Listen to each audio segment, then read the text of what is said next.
6:55 झालेले आहेत. तर मी आधी जे सत्र किंवा आपण हे जे सत्राची सीरीज सुरू केली आहे त्याच्याबद्दल जस्ट माहिती देतो आणि त्याच्यानंतर आपण सुरू करूयात. पण सगळ्यात आधी मी सगळे श्रोते आहेत त्यांचं, डॉक्टर प्रसाद भिडे सरांचं आणि या उपक्रमाशी निगडीत असलेल्या सगळ्यांचंच, म्हणजे तक्षशिल खानविलकर असेल किंवा मग रोहित विनयकर असेल, या सगळ्यांचं मी स्वागत करतो.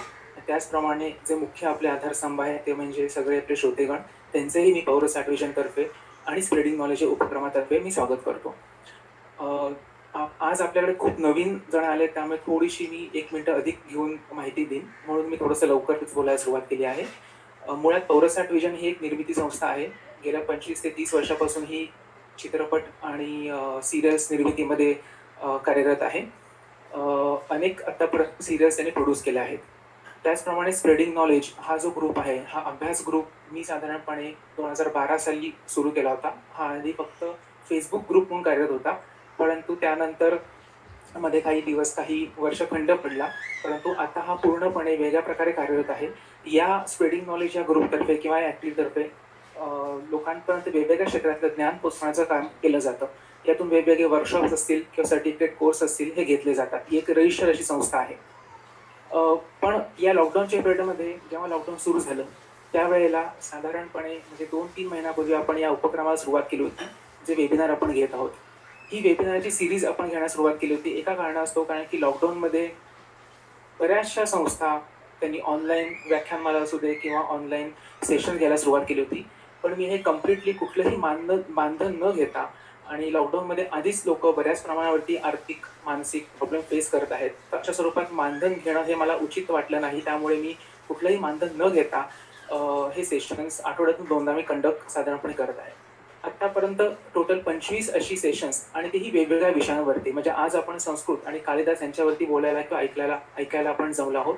पण मानसशास्त्र असू दे, अर्थशास्त्र असू दे, चालू घडामोडी असू दे, किंवा चीनची अर्थव्यवस्था असू दे, म्हणजे इको पॉलिटिकल सायन्स, अशा वेगवेगळ्या विषयांना धरून आपण आतापर्यंत वेगवेगळे वेबिनार्स घेतले आहेत. आणि या वेबिनार्स आपल्याकडे खूप मोठे त्या विषयातले तज्ज्ञ मंडळी उपस्थित राहिली आहेत.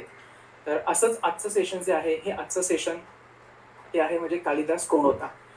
तर साधारण उपक्रमाची माहिती दिली, पण आता यापुढे आजचा जो सेशन आहे, हे सेशन मुळामध्ये ज्याच्यामुळे माझा मित्र तक्षशिल खानविलकर ह्याच्यामुळे आज संपन्न होत आहे. तर मी त्याला विनंती करेन की आजच्या सेशनबद्दलची, म्हणजे कालिदास कोण होता या सेशनबद्दलची थोडक्यात माहिती, आणि आज आपले मूळ जे आज वक्ते आहेत त्यांच्याबद्दलची थोडीशी माहिती तक्षशिल करून देईल. तक्षशिल, आहेस तू? हो आहे. हा तक्षशिल. थँक्यू पौरस.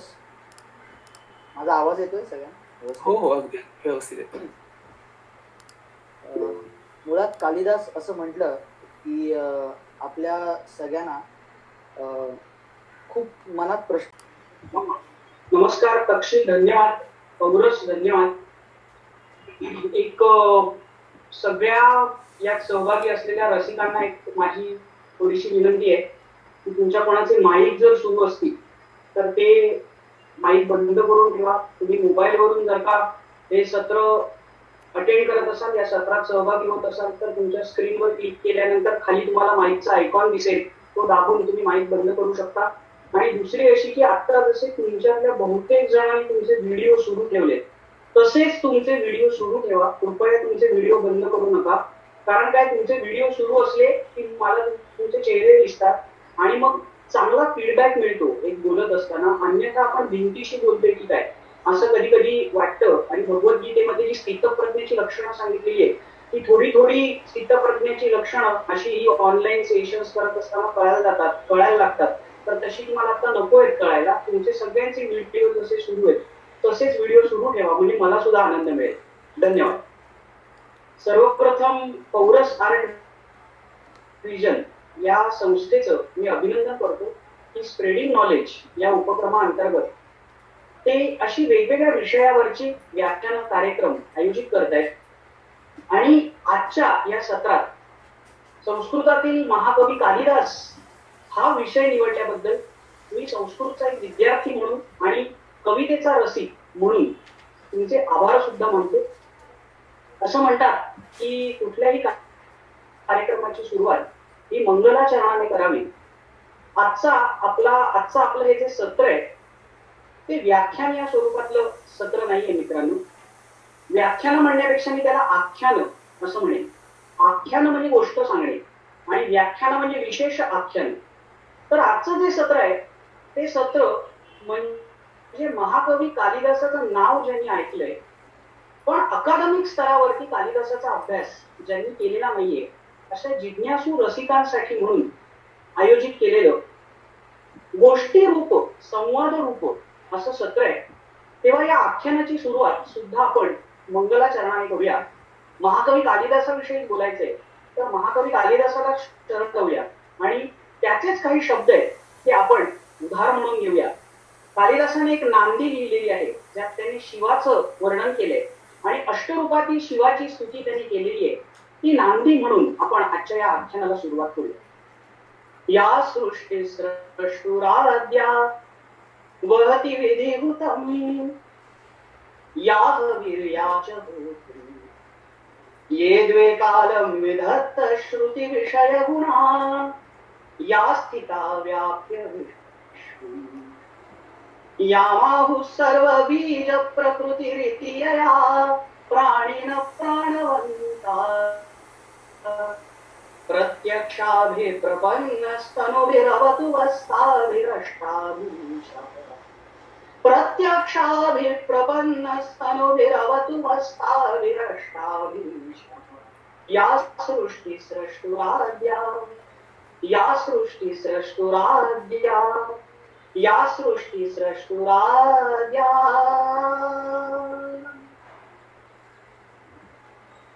आपल्यापैकी बहुतेक जणांनी कदाचित ही नांदी पहिल्यांदा ऐकलेली असेल. पण ही नांदी कालिदासाच्या कुठल्या नाटकात आहे असं सांगितल्यावरती तुम्ही जिथे बसलात तिथे उडी माराल आणि म्हणाल अरेच्छा या नाटकाची ही नांदी आहे. कारण हे नाटक ठाऊक नाही असा रसिक केवळ भारतातच नव्हे तर पृथ्वी तलावर दुर्मिळ असेल, विरळ असेल. ज्या नाटकाची ही नांदी आहे त्या नाटकाचं नाव आहे अभिज्ञान शाकुंतल. नाटकात काम करणारा, रंगभूमीवर कार्यरत असणारा किंवा नाटकाची आवड असणारा असा मनुष्य शोधूनही सापडणार नाही ज्याला शाकुंतल हे नाटक आणि त्याचा करता कालिदास हे जरा शाकुंतला बघा. कालिदासाच्या इतर सर्व साहित्यात सुद्धा असे अनेक कितीतरी श्लोक आहेत की जे अगदी आज सुद्धा आपण दैनंदिन व्यवहारामध्ये उद्धरणांसाठी वापरण्यासाठी वापरतो. शरीर माध्यम खलु धर्म साधन नीचेर गच्छति उपरीच दशा चक्र निमित्त क्रमेण क्लेशफलेन ही पुनर्नवतां विधत्ते. हे असे कितीतरी कालिदासाने लिहिलेल्या काव्यातील आणि नाटकातील श्लोकांचे भाग निबंधांमध्ये किंवा वक्तृत्व स्पर्धांमध्ये उद्धरण म्हणून दिले जातात. तेव्हा कालिदास हा कवी सर्वांना ठाऊक असलेला असा कवी आहे. त्याच्या कृतींमध्ये तो जरी संस्कृत भाषेचा कवी असला त्याची रचना जी आहे ती केवळ संस्कृत भाषेत असली तरी त्याचे रसिक हे काही फक्त संस्कृत भाषेपुरते सीमित नाही तर पृथ्वीच्या पाठीवर जेवढ्या भाषा आहेत, केवळ भारतीयच नव्हे मित्रांनो, तर पृथ्वीच्या पाठीवर जेवढ्या भाषा आहेत तेवढ्या सगळ्या भाषांमध्ये कवितेची आवड असणारी म्हणून जी माणसं आहेत त्या सगळ्यांनी कधी ना कधीतरी कुठल्या ना कुठल्या तरी रूपात कालिदास वाचलेला आहे. असं जरी असलं तरी हा कवी नेमका कोण, कुठला, कुठे वाढला, कुठे जन्मला याच्याविषयी काही निश्चित अशी माहिती बहुतेक जणांपर्यंत नसते. कालिदासाविषयी कितीतरी आख्यायिका श्लोक प्रसिद्ध असतात. जसे त्याचे काही श्लोक मी सांगितले तसे त्याच्या विषयीचे श्लोक सुद्धा प्रसिद्ध असतात. पण त्यांचं मूळ काही आपल्याला सापडलेलं नसतं. पण हीच गंमत आहे. काही व्यक्ती, घटना आणि काही ठिकाण यांच्या भोवती असे गूढ वलय असतं आणि त्या वलयात असतात त्यांच्या विषयीच्या कितीतरी सांगोवांगी वदंता. म्हणजे एकाने दुसऱ्याला सांगितलेली गोष्ट, आख्यान, आख्यायिका असं ज्याला मी मगाशी म्हटलं, त्या खऱ्या की खोट्या हे ठरवण्यासाठी म्हणून काही ऐतिहासिक साधनं उपलब्ध नसतात. आणि तशी साधनं उपलब्ध नसल्यामुळे आपण त्या खऱ्या की खोट्या हे ठरवायच्या भानगडीत सुद्धा शक्यतो पडायचं नसतं. आपण रसिक म्हणून त्यांचा आनंद घ्यायचा असतो आणि जमेल तसा त्याचा अर्थ शोधण्याचा प्रयत्न करायचा असतो. आज कालिदासाविषयी सांगितल्या जाणाऱ्या अशा काही आख्यायिकांचा अर्थ लावण्याचा प्रयत्न आपण करणार आहोत.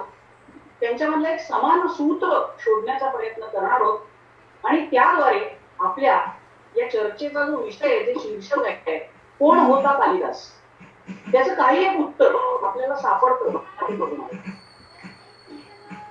काही ऐतिहासिक माहिती नसली तरी कालिदासाविषयी आख्यायिका चिकार आहेत, सुप्रसिद्ध श्लोक आहे, कालिदास कसा महान होता हे सांगणारा. त्याच्यात पण कालिदासाची अशी एक गोष्ट गुंतलेली आहे. पुरा कवीनां गणना प्रसंगे कनिष्ठिकाधिष्ठित कालिदासा अद्यापि तत्तुल्य कवेर भावात अनामिका सार्थवती बभूव असा तो श्लोक. नुकताच कालिदास दिन साजरा झाला. आषाढ महिन्याचा पहिला दिवस हा कालिदास दिन म्हणून साजरा केला जातो.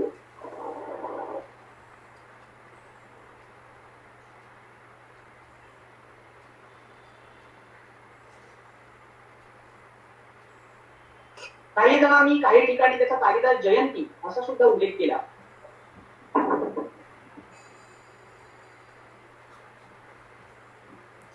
हॅलो, हा, काहीतरी नेटवर्क मध्ये इश्यू होता, पण आता ऐकू येते मी बोलते ते. हो, आता येते आता. तर कालिदासाची जन्मतिथी आपल्याला ठाऊक नसल्यामुळे त्याला कालिदास जयंती असं म्हणणं योग्य नाही, कालिदास दिन असं म्हणणंच योग्य आहे. त्या कालिदास दिनाच्या निमित्ताने हा श्लोक अनेक ठिकाणी फिरत होता. याच्यात एक कालिदासाच्या आयुष्याशी संबंधित गोष्ट सांगितली. काय तर म्हणे, पूर्वी एकदा सगळ्या कवींची गणना करायची ठरवली. कोण कोण कवी आहेत चांगले, चला त्यांची यादी करूया अशी यादी करायची ठरवली. आणि म्हणून जी सगळी मंडळी बसली होती त्यांनी एकेकाचं नाव घ्यायला सुरुवात केली.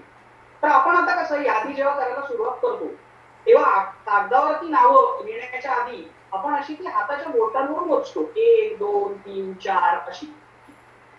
तसं पहिलंच नाव कोणाचं, तर कालिदासाचं नाव घेतलं गेलं आणि ते इथे परमळीवरती घेतली गेली.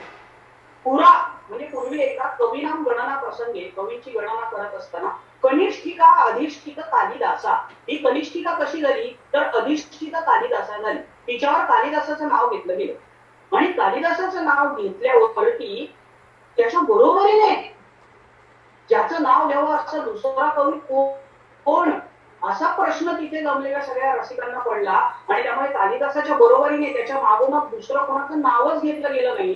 आणि त्यामुळे हे जे बोर्ड होतं ना त्याचं काय झालं तर अद्यापि तत्तुल्य कवेर अभावात आज सुद्धा त्याच्या बरोबरीने नाव घ्यावं असा दुसरा कोणीच कवी न सापडल्यामुळे अनामिका सार्थवती बभूव, अनामिका हे या बोटाचं नाव सार्थ ठरलं.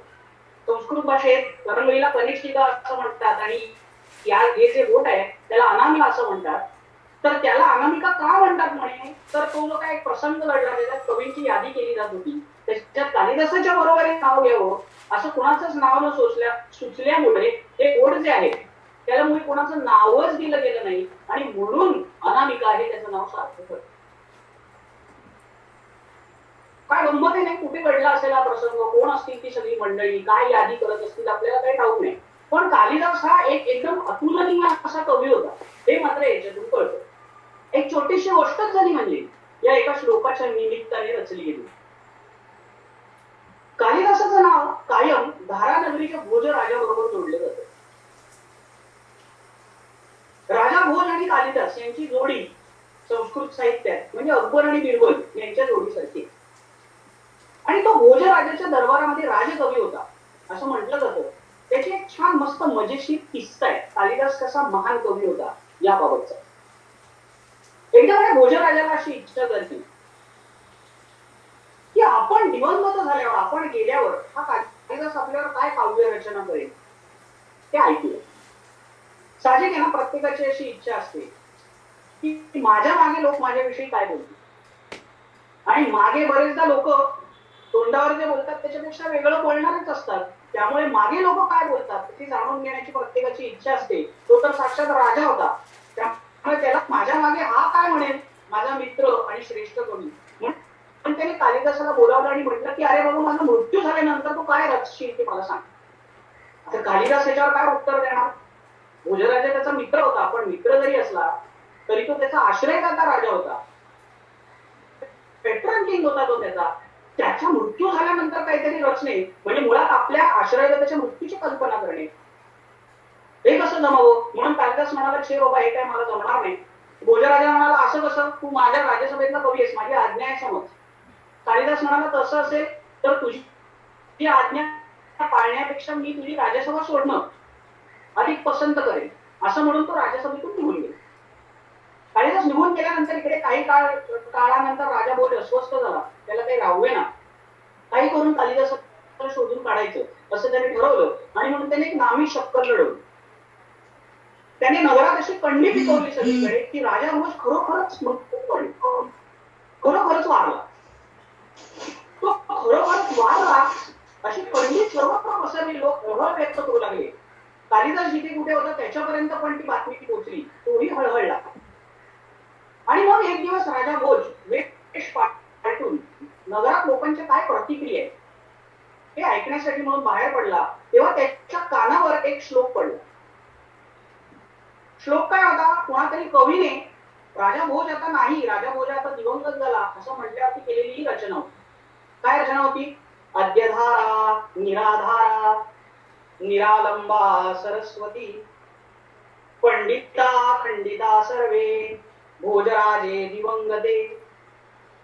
राजा भोज दिवंगत झाला म्हणजे आता त्याची राजधानी असलेली जी धारा नगरी आहे तिला धारा म्हणू नका बाबांनो. राजा भोज नाही तर अद्य धारा निराधारा. आता धारा नगरी ही धारा नगरी राहिली नाही, निराधारा झाली, तिचा आधार केला. निरालंबा सरस्वती, सरस्वतीचं अधिष्ठान गेलं. पंडिता खंडिता सर्वे, जे पंडित आहेत ज्यांना राज्यसभेमध्ये आश्रय दिला गेलेला आहे ते आता खंडित झालेले आहेत आश्रयापासून, म्हणून पंडित म्हणण्याच्या ऐवजी त्यांना खंडित म्हणा. आणि हे सगळं कधी तर भोजराजे दिवंगत. हा श्लोक ऐकताच क्षणी भोजराजाला याची खात्री पडली की हा श्लोक कालिदासानेच रचला असला पाहिजे. म्हणून हा श्लोक कुणी रचला याचा शोध घेत घेत तो तिथे जाऊन पोहोचला जिथे कालिदास होता. आणि कालिदासाच्या समोर उभा राहिला आणि त्याने जो वेश पालटला होता तो सगळा टाकून देऊन मूळ आपल्या रूपात उभा राहिला. साक्षात आपला मित्र समोर उभा आहे बघितल्यावरती कालिदासाला अपार आनंद झाला.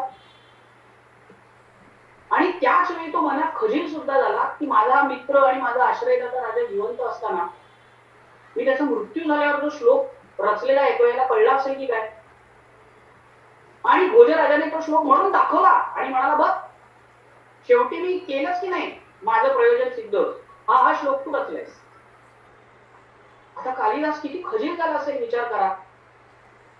अवाक सुद्धा झाला असेल, पण तो अवाक कसा होईल नाही तर तो कालिदास कसा असेल.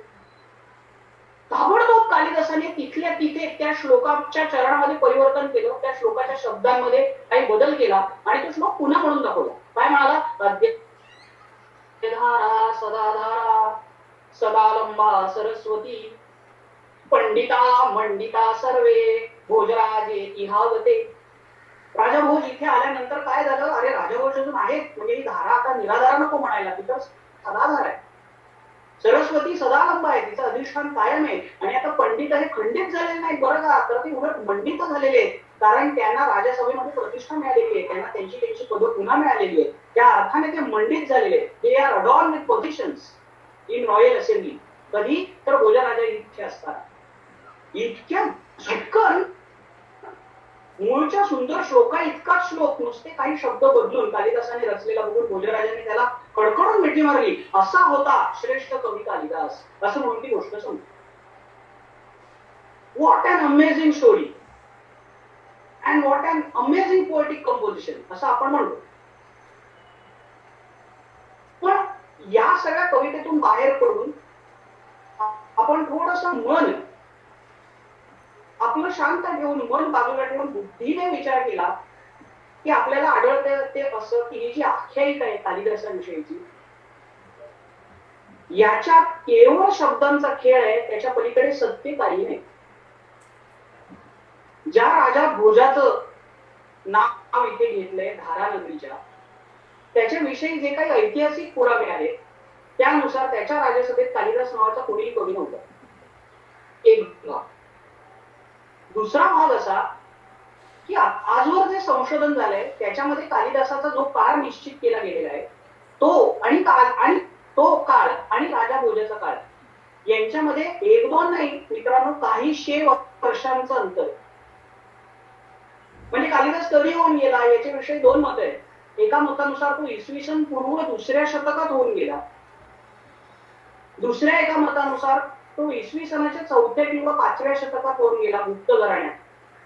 आणि हा जो राजा भोज आहे तो 10व्या शतकानंतरचा राजा आहे, म्हणजे 500-600 वर्षांचं अंतर आहे त्याच्यात. ही 2 मतं अशी का आहेत हे जाणून घेणं सुद्धा खूप इंटरेस्टिंग आहे, पण आपण आज त्याच्याविषयी नको बोलूया. कारण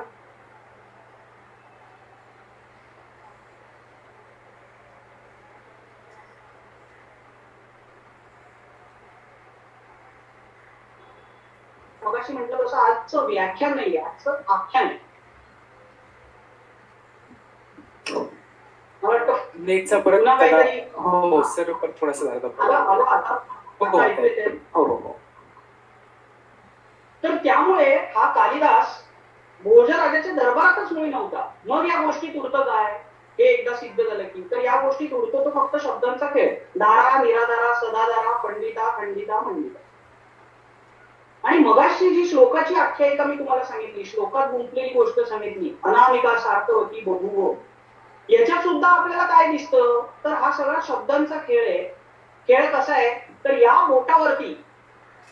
या बोटाला संस्कृतात अनामिका असं म्हणतात आणि त्या अनामिका या संबोधनावरून कालिदासाविषयी एक आख्यायिका रचली गेलेली आहे. म्हणजे तिथे पुन्हा शब्दांचा खेळ. एक कालिदासाविषयी थोडीशी सविस्तर आख्यायिका आहे की आपण थोडक्यात जाणून घेऊया काय. म्हणजे कालिदास नेमका होता कोण, कुठे जन्माला, कुठे वाढला, हे जे सगळे प्रश्न आहेत त्यांची उत्तरं देणारी ती आख्यायिका आहे. असं म्हणतात की कालिदास हा लहानपणी एक अडाणी गुराखी किंवा धनगर होता. शिक्षण वगैरे याच्याशी त्याचा काही गुरांमायाने संबंध नव्हता. गुरं पाळणे, गुरांना घेऊन रानात जाणे हे त्याचं दैनंदिन काम. अडाणी अशिक्षित असला तरी मुलगा तसा हुशार होता आणि प्रतिभावंत होता. म्हणजे त्याला प्रतिभा होती. अर्थातच शिक्षणाचा आणि प्रतिभेचा कायमच संबंध असतो असं नाही. प्रतिभेला जर शिक्षणाचं कोंदण मिळालं तर प्रतिभा अधिक फुलते. पण शिक्षण नाही म्हणजे प्रतिभा नाही असं नसतं. याची कितीतरी उदाहरणं साहित्यात आहेत. बहिणाबाई चौधरी हे त्याचं उत्तम उदाहरण आहे. तर तसाच हा कालिदास नावाचा एक कोणीतरी एक अडाणी धनगर होता.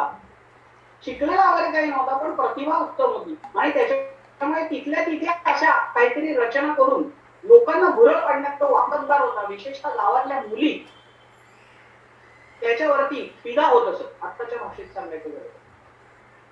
आणि तो ज्या गावात होता ते गाव ज्या राज्यात होतं त्या राज्याची राजकन्या ही एक अतिशय उच्च शिक्षित अशी विदुषी होती, तरुणी होती. आणि तिची अशी इच्छा होती की मी किमान माझ्या इतकं ज्ञान असलेल्या माणसाशीच लग्न करेल, त्याच्यापेक्षा खाली नाही, त्याच्यापेक्षा वर असूच शकत नाही. कारण तिला असं वाटत होतं की माझ्यापेक्षा अधिक ज्ञान असलेलं कोण असणार, म्हणून किमान माझ्या इतकं ज्ञान असलेल्या तरुणाशी मी विवाह करेल असं तिने ठरवलं होतं. आणि त्या काळात जशी स्वयंवराची पद्धती प्रचलित होती तशी ही स्वयंवरांमध्ये जो कोणी इच्छुक आलेला असेल तरुण त्याला काही प्रश्न विचारायची आणि त्या प्रश्नांची उत्तरं जर त्याने समाधानकारक दिली तर मग पुढे जाऊ. कौन बनेगा करोडपती आत्ता जसं चालतं तसं कुठल्या तरी टप्प्यावरती हे सगळे तरुण आऊट होऊन जायचे. कारण तिथे प्रश्नच असे असायचे की ज्याची उत्तरं देता येणार नाही. आणि हा सगळा उपद्व्याप करून कायम नवीन नवीन विद्वान तरुण स्वयंवरासाठी म्हणून आणून त्या नगराचा, त्या राज्याचा जो अमात्य होता तो फार वैतागला होता. आणि म्हणून एक दिवस त्याने शिकवलं, एक दिवस त्याने असं ठरवलं की आता जर का या राजकन्याला धडा शिकवायचा असेल तर तिच्या गळ्यात एखादा धोंडाच बांधून लावा. आणि अशा शोधात तो होता. आणि होता होता त्याला त्याच्या राज्यातल्या एका गावात असलेल्या एका धनगर मुलाची माहिती मिळाली. तो दिसायला देखणा राजविंडा आणि प्रतिभावंत असा पण अडाणी. तर अमात्य म्हणाला आपण याला काहीतरी करून याच्यात गुंतवूया.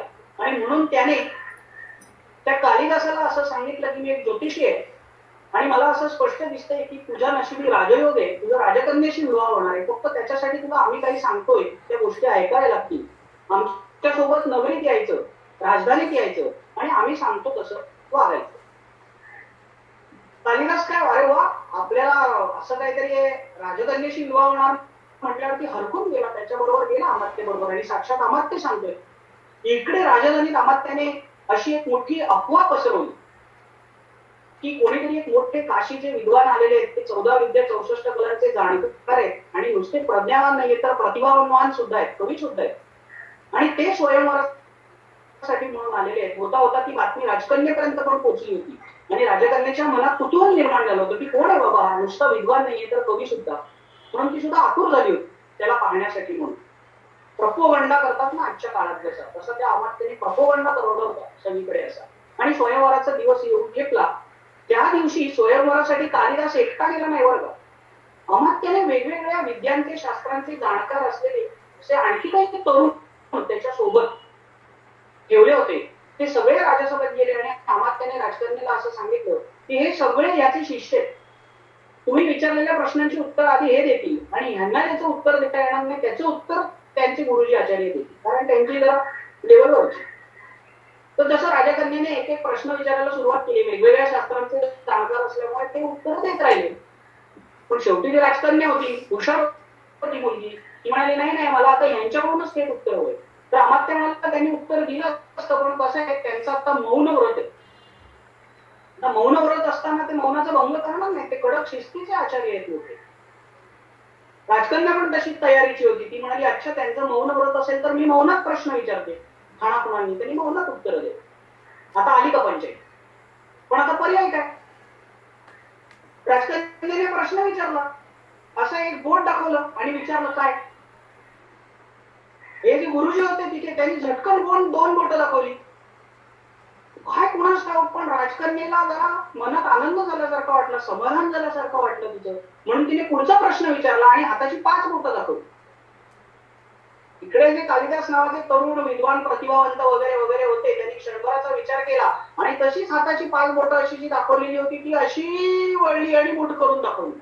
आणि काय आश्चर्य, राजकन्याच्या चेहऱ्यावरती एकदम आनंद झळकायला लागला. ती अशी लाजून, हिंदी चित्रपटांमध्ये जशा मुली एक आपला आवडता मुलगा आला तर लाजून जायच्या पळून, तशी ती लाजून निघून गेली. जणू काही त्यातून तिने एक सकारात्मक प्रतिसाद दिला की याच्याशी विवाह करायला मी तयार आहे. अमात्याने विचारलं की अरे काय झालं बुवा, काय हे राजकन्याचं आणि तुझी चर्चा काय झाली ती तरी आम्हाला कळू दे.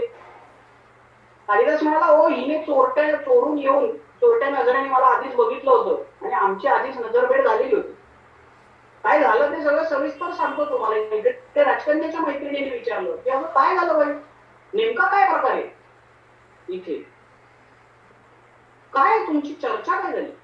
तर राजकन्या म्हणाले मी असं एक बोट दाखवलं आणि त्यांना असं म्हटलं की या सृष्टीच्या उत्पत्ती मागचं कारण एकच आहे, ते म्हणजे ब्रह्म. तर त्यांनी झटकन 2 बोटं दाखवली आणि ते म्हणाले पण सांख्य तत्वज्ञानानुसार प्रकृती आणि पुरुष अशी 2 कारण आहेत. काय हा अभ्यास. इकडे कालिदास सांगत होता, तो म्हणाला होती मी 1 बोट दाखवलं म्हणून मी म्हटलं आपण 2 दाखवू, कमी नको जास्त चालेल. सखीने विचारलं पुढचा प्रश्न काय होता. तर सखी म्हणाली मग राजकन्या म्हणाली मग मी असं विचारलं की ही संपूर्ण सृष्टी जी आहे ती पंचमहाभूतात्मक आहे. तेव्हा त्यांनी झटकन मूठ आवडली आणि म्हणाली की पण हे, आणि म्हणाले की हे जी पंचमहाभूत आहेत ती एकाच तत्वात सामावलेली असतात, ते म्हणजे आत्मतत्व जे इथे असतं. कालिदास म्हणाला की तिने नंतर अति केलं, तिने 5 बोटं दाखवली, आता पुढे काय करायचं म्हणून मी उगाच 5 बोटांची मूठ आवडली तर लागली तुमची राजकन्या. म्हणजे संदर्भ बदलला की अर्थ कसे बदलतात आणि प्रेम कहाण्यांमध्ये बऱ्याचदा अशीच दोन्ही बाजूंनी आपल्याला सोयीचे अर्थ कसे काढले जातात त्याचं उत्तम उदाहरण म्हणजे ही गोष्ट. ठरलं, लग्न झालं दोघांचंही आणि त्याकडे अशी पद्धत होती की विवाहानंतर पतीने तिथेच राहायचं, हिच्याकडे पत्नीच्या घरी. आता सारखं नव्हतं. कालिदासाचे कुमार संभव काव्यात त्याचा संदर्भ आहे. तर तसा कालिदास तिथे थांबला होता आणि संध्याकाळच्या वेळी ते दोघे भेटले आणि राजकन्याची अशी इच्छा झाली की हा बाहेर काय सुंदर रम्य संध्याकाळ येईल, काहीतरी यांच्याबरोबर छान वार्तालाप व्हावा. विदुषी होती ना ती, so she was interested in some discourse. तर ती म्हणाली की हे सगळं रम्य वातावरण पाहून तुम्हाला काय सुचतं, एखादं काव्य वगैरे सुचतं का, ऐकवा. आता हे विद्वान प्रतिभावंत काय ऐकवणार, त्यांना कुठलं आलंय काव्य सुचायला, त्यांचं शिक्षणच झालेलं नव्हतं, त्यांना ना संस्कृत येत होतं ना काव्याचा गंध होता, त्यामुळे ते काही बोलले नाही. पण तिने वारंवार आग्रह केल्यानंतर मग त्यांनी बोलायला सुरुवात केली की मला काही काव्य वगैरे येत नाही, मी कोण आहे वगैरे सांगितलं. आणि त्यांचा ती सगळी ग्राम्य बोली पाहून राजकन्या सुरुवातीला गोंधळली आणि मग नंतर तिच्या लक्षात आलं की आपण फसवले गेलो. माझ्यासारखी हुशार, इतकी उच्च शिक्षित विदुषी फसवली गेली म्हटल्यावरती तिचा अहंकार जो होता तो ठेचला गेल्यासारखा झाला. म्हटल्यावरती ती अधिक भडकली आणि ती म्हणाली चालता हो आत्ताच्या आत्ता इथून. तिने चालता हो असं सांगितल्यानंतर तो आता काय करणार. कालिदास म्हणाला मी तुमचा पती आहे, चालता हो कसं म्हणता. मग राजकन्या म्हणाली अस्ति कश्चित वाघ विशेष आहात. माझ्या बरोबरीचा पती म्हणतोस स्वतःला, माझ्या बरोबरीचा जर का तू असशील तर अस्ति कश्चित वाघ विशेष आहात. अस्ति म्हणजे आहे, कश्चित म्हणजे का, वाघ म्हणजे बोलण्यासारखं, विशेष म्हणजे विशेष. आहे का काही विशेष माझ्या बरोबर संवाद साधण्यासारखं, माझ्या पातळीवर येऊन संवाद साधण्यासारखं असं काही आहे तुझ्याकडे विशेष. अस्ति कश्चित वाघ विशेष आहात. कालिदास म्हणाला नाही. मग ती म्हणाली आत्ताच्या आत्ता इथून चालता हो, आणि तो जात नाही असं म्हटल्यावरती राजकन्याने सुरा उभारला. आता आजच जिच्याशी आपला विवाह झालाय ती आपल्याला चालता हो म्हणून सांगते आणि तेवढ्यावर थांबता सुरा उभारून दाखवते म्हटल्यावरती कालिदास सुद्धा अपमानित होणारच आणि त्याला पर्याय काय राहणार. म्हणून असा अपमानित होऊन तो बाहेर पडला. बाहेर पडल्यावर नगरात तरी कसं, कारण अमात्याने आपल्याला फसवलंय याची त्याला खात्री पडली होती आणि अमात्याशी वाद घालण्यात काही अर्थ नव्हता. पुन्हा आपल्या गावाकडे जावं तर तेही अवघड, कारण तिथे आपल्या काही मित्रांजवळ त्याने आधीच टेंबा मिळवलेला होता की माझा राजकन्याशी विवाह होणार आहे, म्हणजे घरी जाऊ शकत नाही, इथे थांबू शकत नाही. मग पर्याय काय होतो. माणसाला जेव्हा समाजात आपण तोंड दाखवू शकत नाही अशी स्थिती निर्माण होते तेव्हा तो काय करतो, जे आत्ताच एका प्रसिद्ध अभिनेत्याने केलं तेच, की तो डिप्रेस झाला आणि त्याला वाटलं की आता आपण जीव द्यावा, म्हणून त्या नगराच्या वेशीवर असलेल्या एका मंदिरात तो गेला आणि तिथे त्याने देवाच्या मूर्तीसमोर आपलं डोकं आपटायला सुरुवात केली. ती डोकं आपटून जीव देतो. होता होता त्याच्या डोक्यातून कपाळातून रक्तस्राव व्हायला लागला. रक्तस्राव इतका झाला की तो बेशुद्ध पडला. सुदैवाने त्याच काही काळानंतर त्याच मंदिराचा पुजारी तिथे आला. त्याने त्याला घेतलं, त्याला समजावलं, त्याच्यावर उपचार केले आणि त्याला हे समजावलं की बाबा तुझा अपमान का झाला, कारण तू अडाणी अशिक्षित होतास, तुझी बोली ग्राम्य होती म्हणून. तेव्हा आत्महत्या करणे हा त्याच्यावरचा उपाय नाही, त्याच्याऐवजी शिक्षण घे. आणि नाहीतरी गावात पुन्हा जाता येतच नव्हतं म्हणून कालिदास तिथेच राहिला आणि तिथे त्याने आई पासून सुरुवात केली आणि करता करता वेद विद्या शास्त्र यांचं अध्ययन केलं. फार दीर्घकाळ तो तिथे राहिला आणि ज्ञाता झाला. प्रतिभा त्याच्याकडे पूर्वीपासून होतीच, आता त्याला ज्ञानाचं कोंदण मिळालं. त्या नगराच्या वेशीवर असलेल्या अरण्यात असलेल्या एका मंदिरात राहत असताना त्याने निसर्ग जवळून पाहिलेला होता. त्या निसर्गाच्या 6 ऋतूंचे 6 सोहळे वर्णन करणार असं एक काव्य त्याने लिहिलं होतं, ते म्हणजे ऋतुसंहार. संहार या शब्दाचा मराठीत आपण जो अर्थ घेतो तसा अर्थ इथे नाहीये. संहार म्हणजे गोप असा अर्थ आहे. 6 ऋतूंचा गोप म्हणजे ऋतुसंहार असं एक काव्य त्यांनी रचलं. आणि त्या काळी अशी पद्धत होती की राजसभेमध्ये जाऊन काव्य वाचायचं, राजाला ते आवडलं तर तो पारितोषिक देत असे. तसा हा कालिदास सुद्धा त्या राजाच्या सभेत गेला आणि अर्थातच राजा कोण असणार मंडळी तुम्हाला सांगायला नको वेगळं, तोच राजा होता ज्याच्या राजकन्येशी याचा फसवून विवाह झाला होता आणि त्याने तिथे तो ऋतुसंहार वाचून दाखवला. राजाला तो अतिशय आवडला, त्याने त्याला पारितोषिक दिलं आणि राजकन्या सुद्धा ते काव्य ऐकत होती. ते काव्य तिलाही आवडलं, तिने त्याला भेटायला बोलावलं आणि त्यातला पाहिल्यानंतर जवळून तिला याची खात्री पडली की हा तोच तो. तिने त्याला स्वतःची ओळख पुन्हा एकदा करून दिली, त्याची ओळख विचारली, ओळख पटली आणि राजकन्या म्हणाली की मला फार आनंद झाला की तुम्ही हे काव्य रचलंय, आता आपण पुन्हा एकत्र राहूया. पती म्हणून मी तुमचा पुन्हा स्वीकार करते. पण कालिदास म्हणाला की मी मात्र पत्नी म्हणून तुझा स्वीकार करू शकत नाही. राजकन्या म्हणाली असं का. त्यावर कालिदासाचं असं उत्तर होतं की कारण आता तुझं स्थान माझ्या मनात पत्नी आहे नाही, मग काय स्थान आहे? तर तू माझी गुरु आहेस. तू माझी गुरु कशी? तर त्यावेळी तू माझा जो अपमान केलास, मला मारून टाकण्याची भाषा केलीस, त्यामुळे त्याच्यानंतर हे सगळं घडलं, त्यामुळे त्याच्यानंतर मला शिकावं असं वाटलं, अशी काव्यरचना माझ्या हातून घडली आणि म्हणून तू माझी गुरु आहेस. आणि गुरुस्थानी असलेल्या व्यक्तीकडे मी पत्नी म्हणून पाहू शकत नाही. कालिदास तसं सांगत होता, पण राजकन्या मात्र म्हणाली नाही नाही, तुझा अहंकार जो आहे तो दुखावला गेलाय त्यावेळी वागले म्हणून. आणि म्हणून आता माझा अहंकार दुखावला जावा, मला वेदना म्हणून तू असं करतेस. आणि ती अतिशय भडकली, कारण ती सुद्धा त्याच्यानंतर तिच्या आयुष्याचाही चुथडाच झालेला होता, तिच्याशीही कोणी नंतर विवाह केलेला नव्हता हे असं घडून गेल्यानंतर. म्हणून अतिशय क्रोधित झालेली अशी ती रागात म्हणाली की जा, मी तुला शाप देते की एका स्त्रीला तू इतक्या वेदना देतोयस, एका स्त्रीच्या आयुष्याचा तू अशा प्रकारे नाश केलास, तेव्हा तुझ्या आयुष्याचा नाश एका स्त्रीमुळेच होईल, तुझ्या आयुष्याचा शेवट सुद्धा एका स्त्रीमुळेच होईल. शाप म्हणजे काय हो? शेवटी दुःखावेगामध्ये, क्रोधावेगामध्ये आपण एखाद्या विषयी जर का 4 बुरे शब्द उच्चारले तर ते खरे होतातच, कारण त्याच्यामध्ये ती सगळी एनर्जी असते, आपल्या भावनांची ऊर्जा असते. तशी भावनांची ऊर्जा होती त्या राजकन्येच्या सगळ्या बोलण्यात, आणि म्हणून तो शाप दिला असं गोष्टीत सांगितलं जातं. आणि राजकन्या निघून